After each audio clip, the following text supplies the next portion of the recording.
Berarti setiap kita bikin konten kita menganut ini dong, the lesser evil. Padahal kita tahu di belakang kepala kita tahu bahwa konten kita bisa dimisinterpretasi dan di Indonesia dengan kepintaran yang tidak terlalu tinggi, and we make content anyway. Dalam belakang kepala kita, mayoritas tetap positif kok. Betul. Terus kita tahu ada negatifnya, ya udahlah persetan dengan itu gitu misalnya. Ini pandanganku ya, pandanganku gini. Pertanyaan sederhana. Mana dulu yang aku ngomong nih, Steve? Pergi ke puncak ya? Iya. Naik apa? Mobil. Hati-hati ya. Atau Steve, hati-hati ya. Ke puncak. Yang mana yang benar?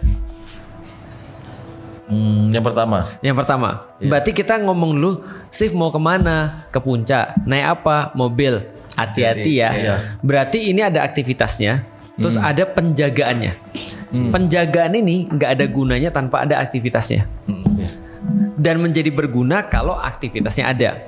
Nah, kita juga sama. Kita sebagai seorang influencer, aku sebagai guru misalnya, pengen ngajarin Islam. Semua itu bisa disalahgunakan sebenarnya dan bisa jadi dua sisi. Ada yang bisa dapatnya jadi baik, ada yang bisa dapatnya jadi buruk gara-gara pengajaranku ini misalnya. Ada potensi ke situ. Tapi kita harus tahu kalau kita nggak ngajarin, maka kemungkinan cuma satu, buruk. Paham gak sih maksudnya? Jadi kan pergi ke puncak, hati-hati ya. Nah tapi ketika kita bilang hati-hati, kenapa Ustadz hati-hati? Misalnya ini ada penelitian, ada orang pergi ke puncak misalnya 10% kecelakaan misalnya. Tapi kan bukan itu inti pembahasan kita. Pembahasan kita pergi ke puncaknya, terus baru hati-hati. Artinya menurutku sebagai seorang influencer sebenarnya harus ditekankan adalah niatnya. Balik lagi niatnya, tujuannya apa sebenarnya. Nah setelah dia terus kemudian berniat dan tujuan, ya udah dia cuma bisa untuk berbuat sesuatu yang sejauh kemampuan dia untuk membuat ini tidak disalahpahami orang. Nah kalau masih salah paham juga ya udah mau gimana lagi. Dosa tidak langsung.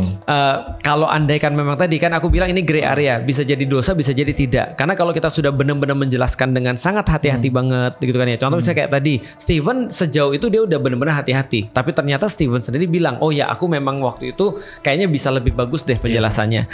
Nah gitu. Nah berarti itu kan dosa tidak langsung kan. Tapi kalau misalnya Steven udah berusaha benar jelasin, jadi gini ya, aku saranin begini segala macam, masih ada juga orang yang terus kemudian salah paham. Berarti itu bias.